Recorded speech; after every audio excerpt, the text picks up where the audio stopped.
इसीलिए कहते हैं खड़ी डंडी कभी खुद में नहीं लेते। वही किया ऋषभ पंत ने, जो लास्ट ओवर में स्टोनिस से बॉलिंग कराया। नमस्कार, स्वागत है आपका cricket talk with SS brother में। एक बार फिर से आ गए। 2 दिन का ब्रेक था क्योंकि मेरी तबीयत सही नहीं थी। तो आज डिस्कस करते हैं बेंगलोर और दिल्ली के बीच होने वाले इंटरेस्टिंग मैच के बारे में, जो कि लास्ट ओवर के लास्ट बॉल तक गया। सस्पेंस बना हुआ था कि लास्ट बॉल पे 6 रन चाहिए थे, क्या पंत मार सकते हैं, लेकिन उन्होंने चौके मारा। 1 रन से दिल्ली हार गई। इससे पिछले वाला मैच भी दिल्ली लास्ट बॉल पे जीती थी 1 रन बना के। तो शुरू करते हैं बेंगलोर के बल्लेबाजी का। हालांकि बेंगलोर की शुरुआत कोई खास नहीं रही। विराट कोहली फिर से 12 रन बना के आउट हो गए। पिछले मैच में भी 7 रन ही बनाए थे और पैडिकल भी 17 रन बना के आउट हो गए। फिर आपके जो एक रजत पाटीदार हैं, उन्होंने शानदार 31 रनों की पारी खेली, लेकिन वो भी ज़्यादा देर तक चल नहीं पाए।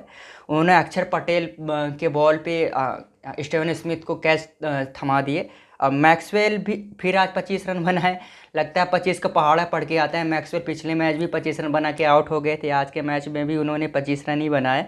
और वाशिंगटन सुंदर तो 6 रन बनाए।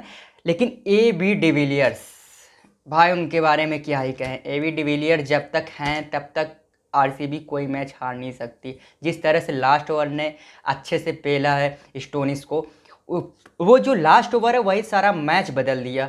लास्ट ओवर में 23 रन मारे हैं स्टोनिस को और वहीं से मैच बदल गया। क्योंकि ऑप्शन नहीं था क्या, मुझे समझ नहीं आता कि अगर इनसे ओवर करानी ही थी ऋषभ पंत को तो बीच में लाए होते, या फिर अमित मिश्रा का 1 ओवर बचा था। भाई किस तरह से इन्होंने कैप्टेंसी आज कोई खास नहीं की। अपने बॉलरों को अच्छे से यूज नहीं किया। ऋषभ पंत ने जिसका खामियाजा वो उन्होंने भुगता। 1 रन से हार गया। हालांकि काफ़ी क्लोज पहुंच गई थी। बहुत अच्छी फाइट की दिल्ली कैपिटल्स ने। जिस तरह से स्टार्टिंग में उन्होंने विकेट थ्रो कर दिया था। आज आपके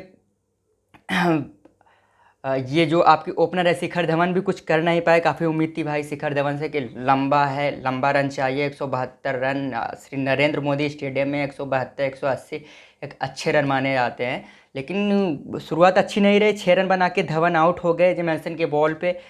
आई होप आखिरकार आज विकेट मिल ही गया जेमैसन को। और पृथ्वी शाह भी एक तरह से रन अप बॉल किए। बाद में लगा, उसके बाद स्टीवन स्मिथ आउट होने के बाद पृथ्वी शाह धीमा हो गए। उन्होंने भी कुछ खास नहीं किया। 18 बॉल पे 21 रन बना के वो भी आउट हो गए 116 रन के मामूली स्ट्राइक रेट से। फिर आए आपके ऋषभ पंत। ऋषभ पंत बहुत अच्छे खेल रहे थे। हाँ, अब लग रहा है कि भाई बंदा मैच्योर हो रहा है, उसको गेम समझ में आ रही है। जब से ऑस्ट्रेलिया के अंदर हरा के आया तब से एकदम दूसरे ऋषभ पंत हम लोगों को देखने के लिए मिल रहे हैं। स्टोनिस ने अच्छे 17 बॉल पे 22 रन बनाए, लेकिन वही है कि स्टोनिस का भाई और हिटमायर, उन्होंने ही गेम को पलटा। जिस तरह से अच्छा साथ दिया आपके ऋषभ पंत का। 25 बॉल पे शानदार 53 रन बनाए, 4 छक्के 2 चौके, 212 रन के स्ट्राइक रेट से। और ऋषभ पंत का कह सकते हैं स्ट्राइक रेट थोड़ा थोड़ा आज नीचे था, क्योंकि 120 रन 120.83 के स्ट्राइक रेट से ऋषभ पंत सिर्फ रन बनाया। या लग नहीं रहा था कि हाँ वाकई ये ऋषभ पंत ही है। हालांकि जिस तरह से विकेट बीच में गिर गया था, आई नो कि उस टाइम पे ऋषभ पंत को संभालना बनता था, लेकिन उतना बोल नहीं सकते ऋषभ पंत को, क्योंकि भाई अगर वो उस टाइम खड़ा नहीं होते तो और बुरा हाल हो सकता था दिल्ली कैपिटल का, पास भी ना पहुंचता।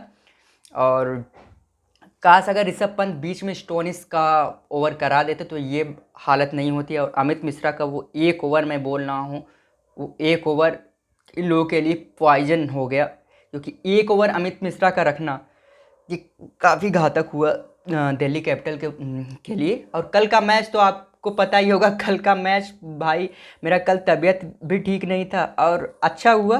रीज़न ये था कि कल का बहुत ज़्यादा लो स्कोरिंग मैच था। 123 रन बनाए भाई, वही के एल राहुल का वो फॉर्म। हालांकि कल चल नहीं सके के एल राहुल, गेल कोई नहीं चल सका। 123 रन बनाए, ईजिली जीत गया। हालांकि फंस गया था, हम कह रहे 15 रन भी रहता तो फंस जाता कोलकाता ने जीत हासिल की। मज़ा नहीं आया कल के मैच में।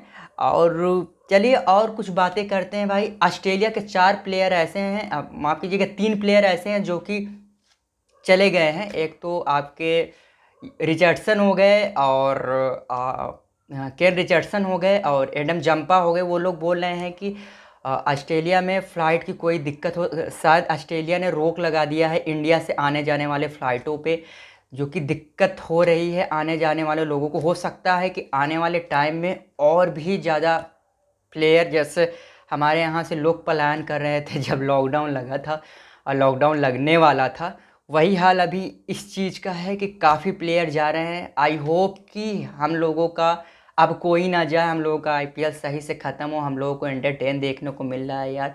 मुझे नहीं लगता कि ऐसा कोई दिक्कत होगा।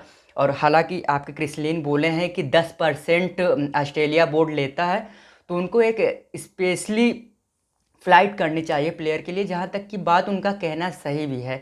हालांकि यहाँ स्ट्रिक्टली बायो बबल का फॉलो कराया जा रहा है आईपीएल में। भाई आईपीएल है, ऐसा वैसा कोई लीग नहीं है। बाकी चलिए पड़ोसियों को भी बात कर सकते हैं, बात करते हैं जिनको काफ़ी चुलमती रहती है। आपको याद होगा, आप 150 kmp's रावलपिंडी एक्सप्रेस, शोएब अख्तर, उनको दूसरे को मामले में टांग अड़ाना बहुत ज़्यादा आता है। अभी फिर से उनको चुल मची है, तो बोल रहे थे कि इंडिया में आईपीएल बंद हो जाना था। ये यार ये पागल है क्या? इसको समझ नहीं आता, चूतिया कहाँ कहाँ से लोग आ जाते हैं यार। तुमको किसी ने बोला है क्या यार? पाकिस्तान से इंडिया पैसे नहीं जा पा रहे हैं यार, तुमसे क्या नहीं चाहिए भाई? अपना पैसा अपने पास रखो, ज़रूरत नहीं है। कह रहे हैं कि इंडियन पब्लिक गुस्सा कर रहे हैं कि वहाँ उनके सेलिब्रिटीज कभी कोई पोस्ट नहीं डालते। भाई लगता है कि तुम्हारे में नेट नहीं है, या कब तक दूसरों का हॉट स्पॉट लेके अपना काम चलाओगे भाई? नेट भरवा के देखो यार, ऐसी बात नहीं है। ज़रूरी नहीं है कि हर चीज़ को आप जो करते हैं वो आप शो करें। शोएब अख्तर, थोड़ा आईपीएल आईपीएल से आपको पता है क्या हो रहा है? आईपीएल से ये हो रहा है कि हम लोग जब सुबह टीवी खोलते हैं ना, तो एक ही चीज़ मिलती है, वो मिलता है कोरोना। कम से कम इंसान का दिमाग तो डाइवर्ट हो रहा है। हमारे देश नहीं, आसपास लोगों का भी पूरा एंटरटेन हो रहा है। श्रीलंका, बांग्लादेश, पाकिस्तान में भी देख लीजिए, हर देश में उनको कम से कम यार इस टेंशन से तो दूर है। 4 से 5 घंटे एंटरटेन मिल रहा है, उनका टाइम पास हो रहा है। नहीं तो टीवी लगाएंगे तो एक ही न्यूज़ मिलेगा, वो है कोरोना, और उसमें लोग डिप्रेशन में चले जा रहे हैं। चलिए इस बात को ये ख़त्म करते हैं। ये इन लोगों को तो कुछ समझ में आना है नहीं, ये लोग, इन लोगों को चुल मचती रहती है, यही सब बात करेंगे। और शिवम तो अभी आए नहीं हैं, अभी उनको कम से कम 1 हफ्ते लगेंगे। मुझे ऐसा लगता है कि 6 से 7 दिन अभी लगेंगे। चलिए फिर मिलते हैं, आप लोग अपना ध्यान रखिए। केसेस बहुत बढ़ रहे हैं, अच्छे से हाथ को सैनिटाइज करिए और घर में ही रहिए, बाहर जाने की कोई ज़रूरत नहीं है। हम लोग भी घर में हैं, घर से ही काम कर रहे हैं। चलिए तब तक के लिए हमें आग्रह दीजिए। Thank you, love you to all.